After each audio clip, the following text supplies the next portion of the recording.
তো হ্যালো বন্ধুরা, কেমন আছো তোমরা সবাই? আশা করি সবাই ভালো আছো। তো প্রতিদিনের মতন নিত্য নতুন ভিডিও নিয়ে চলে আসি বিআরএম জিএসএস মালগোদাম শ্রমিক সংঘর উপলব্ধ থেকে।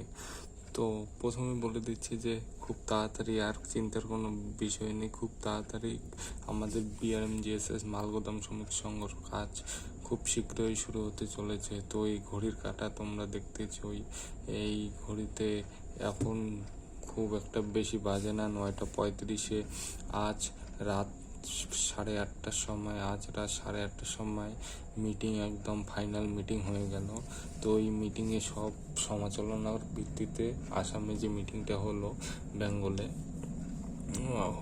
বেঙ্গলেও হয়েছে, আসামে যে আজকে মিটিংটা হলো সেই মিটিংয়ে আমিও উপস্থিত ছিলাম। উপস্থিত থেকে সচরাচর সব কাজ আমি সামনে নিয়েছি, যে খুব তাড়াতাড়ি বিআরএম জিএসএস মালগোদাম শ্রমিক সংঘর কাজ সম্পূর্ণভাবে শুরু করা হবে, এমনকি হয়ে যেতে পারে খুব তাড়াতাড়ি।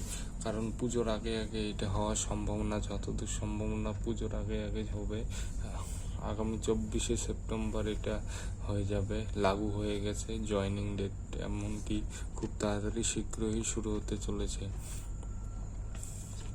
তো মিটিংয়ে আমরাও ছিলাম, অরুণ কুমার পাসওয়ানও ছিল, শ্রী মনোরঞ্জন কুমার পাসওয়ানও ছিল। সেই মিটিংয়ে একদম সরাসরি আলাপ হয়েছে যে আগামী 24শে সেপ্টেম্বর জয়নিং হবে।